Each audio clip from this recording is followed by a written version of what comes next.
India, very, very tough, very, very tough. The prime minister just left.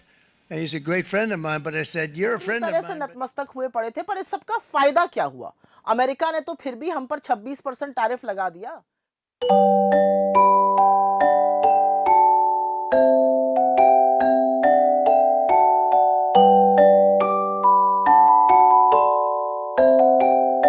और जो इनकी दोस्ती है, गले मिलने का, बात करने का, हंसने का, फिर एक बार ट्रंप की स्लोगन देने का, ये दर्शाता है कि वो अमेरिका बिजनेसमैन है और वो हमारा कस्टमर फंस गया।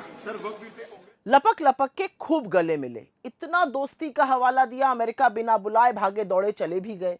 अब की बार ट्रंप सरकार का नारा भी लगा डाला, पूरी तरह से नतमस्तक हुए पड़े थे, पर इस सबका फायदा क्या हुआ? अमेरिका ने तो फिर भी हम पर 26% टैरिफ लगा दिया। मतलब जो भी चीजें अमेरिका हमसे खरीदेगा उस पर 26% टैक्स वसूल करेगा। इसका बहुत बुरा प्रभाव, इसका बहुत बड़ा इफेक्ट हमारी ट्रेड पर पड़ेगा और हमारी इकोनॉमी को तो यह तबाह कर देगा, जिसकी हालत पहले से भी खराब है।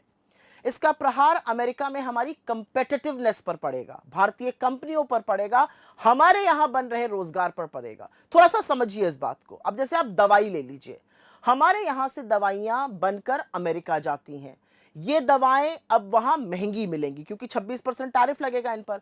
महंगी दवा की वजह से अमेरिका में इसकी डिमांड कम होगी, डिमांड कम होगी तो भारत की जो कंपनी उस दवाई को बना रही है उसको घाटा होगा, उसका प्रोडक्शन घटेगा। जितना घाटा होगा, जितना प्रोडक्शन घटेगा, उतने लोगों को वो नौकरियों से निकालेगा, मतलब नौकरियां नष्ट होंगी। ये मोटे तौर पर होने वाला है, ये पूरा चक्र है और ये बेहद चिंताजनक है क्योंकि देश में पहले से ही कमर तोड़ महंगाई है, बेरोजगारी है, कम आय है। ये देश आर्थिक असमानता से, मंदी और आर्थिक तंगी से पहले से ही जूझ रहा है।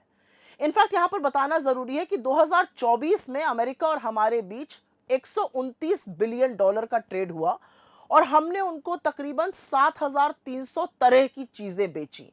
ये चीजें क्या थी और इन्हीं सेक्टर्स पर बुरा असर पड़ेगा। उसमें इलेक्ट्रिकल है, टेलीकॉम है, इलेक्ट्रॉनिक है, फार्मास्यूटिकल है, जेम्स एंड ज्वेलरी है, मशीनरी है, कंप्यूटर्स है, केमिकल्स है, टेक्सटाइल है, कारपेट है, सेरेमिक है, ग्लास है, fish meat and processed sea food है, मसाले हैं, डेयरी प्रोडक्ट्स हैं। इन सब पर बहुत बुरा असर पड़ेगा।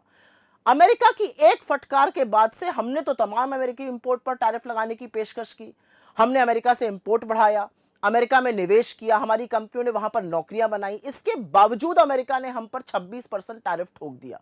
हमने तो दोनों हाथों से लुटाने की भी पेशकश करी, हम गिड़गिड़ाए, हम सस्ते तेल को छोड़कर अमेरिकी तेल खरीदने को भी तैयार हो गए और वो हमारे साथ ये कर रहे हैं। असल में सच तो ये कि जब से ट्रंप चुनकर आए हैं तब से हमारे लोग हथकड़ियों में भेजे जा रहे हैं, प्लेन से उतारे जा रहे हैं, वो आए दिन हमें धमकाते हैं, अब टैरिफ भी लगा देते हैं।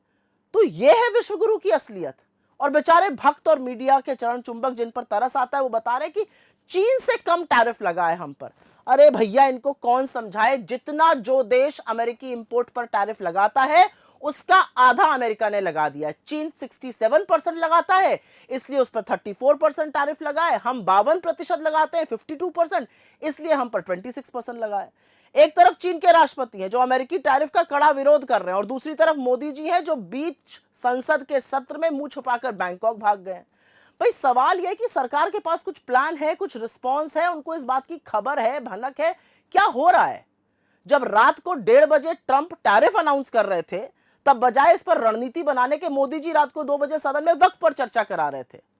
मतलब लानत है दोस्ती की इन डींगों पर और खोखले विश्वगुरु के दावों पर। असलियत यह है कि इकोनॉमी को तबाह करने वाला एक टैरिफ लग चुका है और नरेंद्र मोदी की सरकार के पास इससे निपटने के लिए ना कोई प्लान है, ना रिस्पॉन्स है, ना रणनीति। बीते जमाने में हमें गाना सुना करते थे, अच्छा सिला दिया तूने मेरे प्यार का, यार ने ही लूट लिया घर यार का।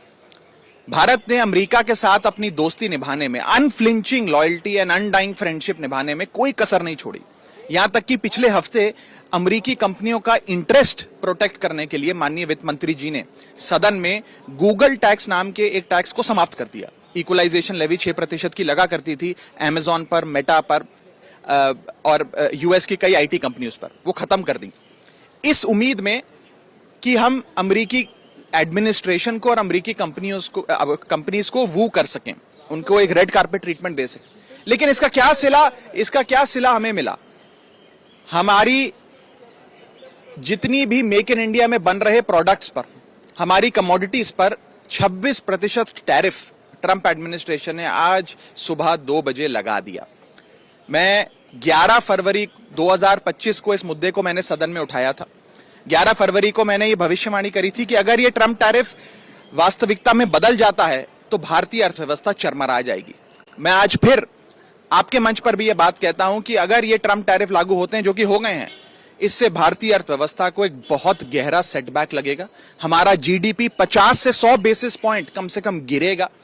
मिलियंस ऑफ जॉब्स भारत में छीनी जाएंगी, समाप्त हो जाएंगी, कारखाने बंद होंगे और भारत में उत्पाद किए गए, प्रोड्यूस करे गए इंडियन कमोडिटीज ग्लोबली कंपेटिटिव नहीं रहेंगी। यूएस मार्केट के दरवाजे सदैव के लिए बंद हो जाएंगे। एक बहुत बड़ा झटका भारत की अर्थव्यवस्था को लगने जा रहा है। मैं उम्मीद करता हूं कि भारत सरकार अपने डिप्लोमेटिक चैनल्स को इस्तेमाल कर अमेरिकी हुकूमत से बात करेगी और इसे वापस करवाने के लिए हर संभव प्रयास करेगी, आ जाएगी।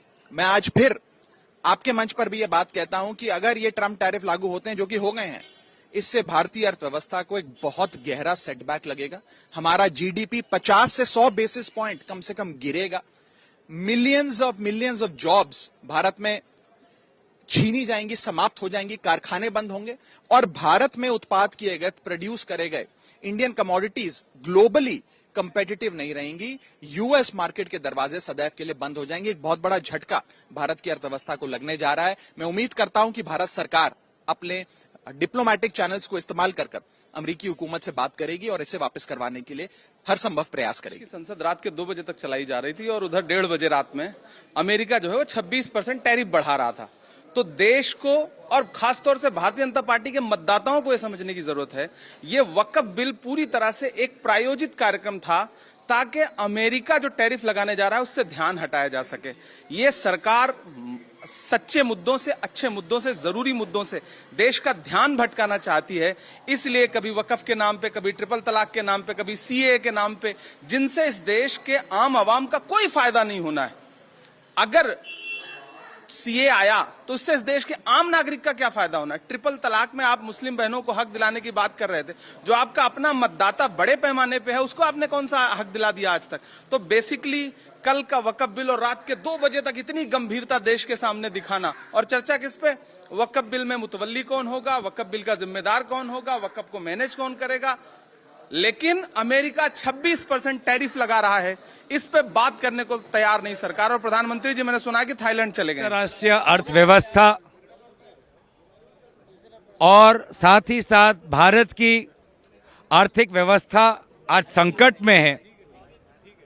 प्रधानमंत्री मोदी जी ने अमेरिकन टैरिफ्स पर अपनी एक मौन व्रत शुरू कर दी है और आज इसीलिए सारे विपक्षी दल सदन में आके विरोध जता रहे हैं कि प्रधानमंत्री मोदी जी, आप अपना मौन व्रत तोड़ो, क्योंकि जो अमेरिका के टैरिफ्स आए हैं लगभग 26%, 27%, वो हमारे कृषि क्षेत्र पर, हमारे छोटे उद्योग पर, जो हमारे जेवर के व्यापार करते हैं, जो केमिकल्स के फैक्ट्री जिन्होंने बैठाई हुई है, जो छोटे छोटे खिलौने और इलेक्ट्रिकल पार्ट्स बनाते हैं, जो जिनकी छोटे छोटे इलेक्ट्रॉनिक्स की फैक्ट्रियां हैं, आज ये सारे जो चीज़ एक्सपोर्ट होते हैं उस पर अमेरिकन की 27% टैरिफ बहुत ही एक नकारात्मक प्रभाव रखेगा।